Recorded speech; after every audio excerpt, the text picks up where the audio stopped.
Hai dan Assalamualaikum semua. Selamat datang ke vlog kerja lapangan kami daripada Kumpulan 5. Pada hari ini, kami akan menceritakan perjalanan sepanjang kami berada di Matang Mangrove, Taiping, Perak. Pada jam 4.30 petang, kami tiba di jeti Port Wild Eco Kampung Sepetang di Kuala Sepetang, Perak. Kami disediakan 3 buah bot pelancong untuk menjalankan aktiviti lawatan ke sungai dan laut yang dikelilingi paya bakau di Matang Mangrove, Taiping. Sebelum bergerak, kami semua dikehendaki memakai jaket keselamatan supaya kami selamat menjalankan aktiviti di atas air. Semua dah bersedia? So, let's go! Di kawasan Matang Mangrove Kuala Sepetang ini terkenal dengan industri penternakan kerang. Kita dapat lihat kan, hasil kulit kerang yang dibuang ke sungai apabila dipukul ombak, ia menghasilkan tebing sepanjang sungai dipenuhi dengan putihnya kulit kerang. Hasil penternakan kerang ini merupakan salah satu sumber pendapatan kepada penternak-penternak kerang di kawasan tersebut.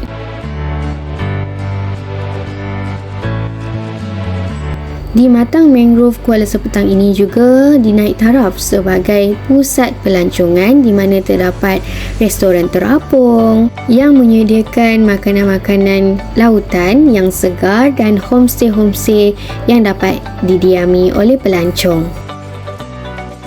Seterusnya, Encik Khairul membawa kami menuju ke kawasan penempatan nelayan yang berada di hujung sungai. Di jeti mereka terdapat satu alat pengasingan hasil tangkapan kerang dan mesin pencuci yang akan berpusing mencuci kerang dan mengeluarkan kulit dan kerang yang bersaiz kecil untuk dilepaskan semula.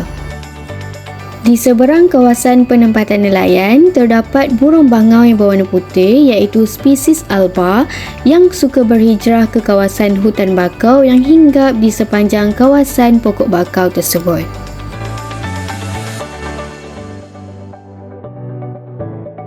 Encik Khairul menceritakan bahawa orang kampung di kawasan tersebut kebanyakannya adalah nelayan yang mana sumber pendapatan utama mereka adalah tangkapan hasil laut.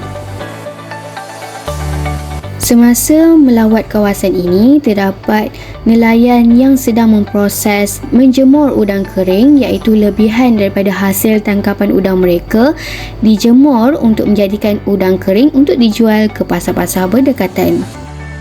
Kami juga dibawa ke kawasan ketam iaitu jika anda dapat lihat terdapat bola putih yang bertali oren yang merupakan tangkul ketam yang dipasang oleh nelayan untuk mendapatkan hasil ketam nipah memandangkan pada masa itu merupakan musim ketam.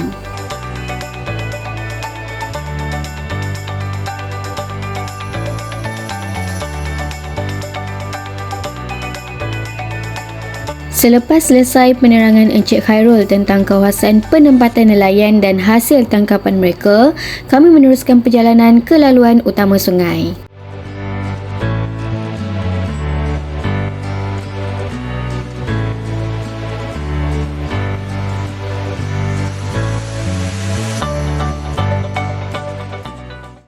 Sepanjang perjalanan, kami berselisih dengan tongkang kayu iaitu bot-bot yang mengangkat kayu-kayu tuai yang asalnya daripada pokok bakau yang akan dihantar untuk diproses.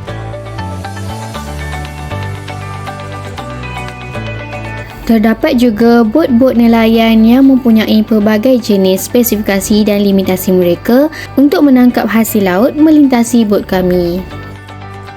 Setiap bot-bot nelayan mempunyai jarak limitasi yang boleh dilalui untuk menjalankan aktiviti tangkapan hasil laut dengan kebenaran pihak yang berkenaan.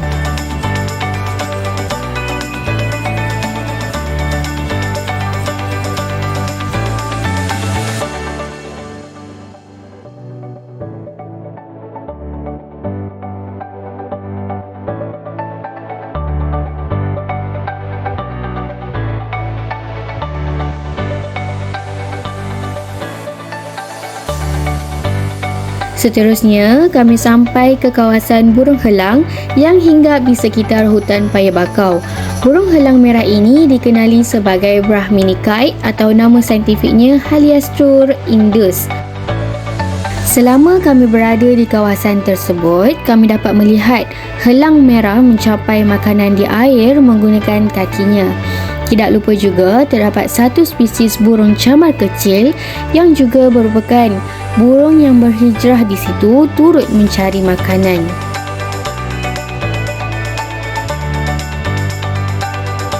Akhirnya kami tiba di sangkar ikan air payau buatan nelayan Kuala Sepetang. Kami dibawa untuk melihat pelbagai spesies ikan yang dibela seperti ikan talapia merah, belacak, ikan sembilang, ikan kerapu, ikan buntal dan sebagainya. Encik Khairul telah menerangkan tentang belangkas dan menunjukkan cara memegang belangkas yang bersaiz kecil yang diternak oleh nelayan dan memberikan peluang kepada kami untuk merasakan pengalaman memegangnya. Setelah selesai aktiviti di sangkar ikan, kami dibawa untuk melihat spesies pokok-pokok bakau yang ada di sepanjang tepi sungai. Spesies Rhizophora merupakan pokok bakau kurap yang tumbuh di kawasan pesisir muara sungai di mana tempat pertemuan di antara air tawar daripada daratan dan air masin daripada lautan. Terdapat fakta yang menarik, pokok bakau atau nama saintifiknya Rhizophora apiculata di matang mangrove ini mempunyai 3 peringkat penjagaan, iaitu seterusnya, kami dibawa ke Pusat Eko Pelajaran Hutan Paya Laut Matang. Encik Khairul menerangkan lebih lanjut tentang spesies-spesies pokok bakau yang ditanam di kawasan tersebut. Antaranya adalah Caenorrhatia alba yang paling dekat dengan air. Terdapat juga pokok bakau kurap yang dapat dilihat dengan jelas akarnya yang berceracak dan mempunyai bintik-bintik yang digelar sebagai lubang hidung pokok untuk ia mendapatkan udara. Ada juga pokok bakau yang namanya Bruguera cylindrica yang akarnya turun naik di tanah dikenali sebagai akar lutut, akar jangkang dan akar kon.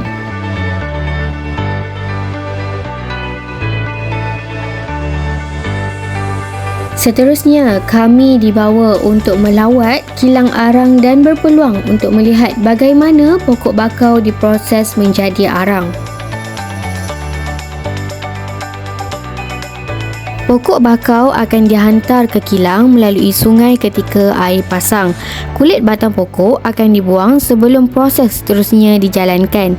Kemudian, ia akan disusun di dalam iglu untuk proses pengeringan. Iglu ini merupakan hasil tangan yang diperbuat daripada 30,000 batu bata dan juga tanah merah yang dijadikan selut untuk menutup ruang dan lubang supaya lebih kedap, dan laluan pintu meletakkan kayu-kayu sepanjang proses pengeringan.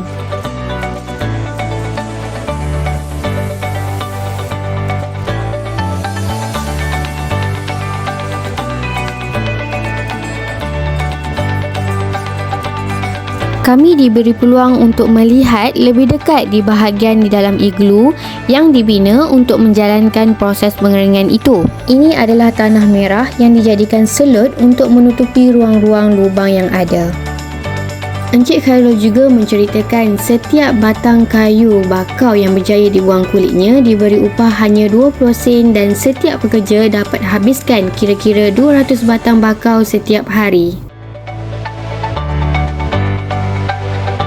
Proses pengeringan batang pokok bakau ini mengambil masa selama 30 hari dan mempunyai 3 peringkat, iaitu 10 hari pertama, batang pokok bakau ini dikeringkan dengan api yang besar. Suhu apinya antara 85 darjah Celsius. Pada 10 hari yang berikutnya, api akan dikecilkan sedikit kepada suhu apinya 220 hingga 225 darjah Celsius. Pada 10 hari yang terakhir, api akan dipadamkan dan iglu akan ditutup sepenuhnya dengan tanah merah yang dikenali sebagai proses penyejukan. Setelah selesai proses penyejukan dan lebih kurang 10 tan arang yang akan dibawa ke kilang untuk aktiviti seterusnya.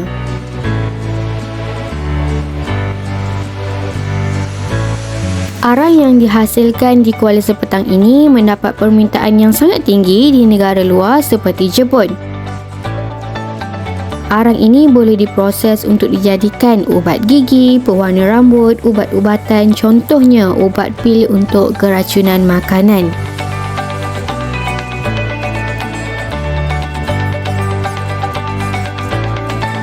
Menarik kan lawatan ini? Itu sahaja perjalanan kerja lapangan kami di Kuala Sepetang, Taiping, Perak.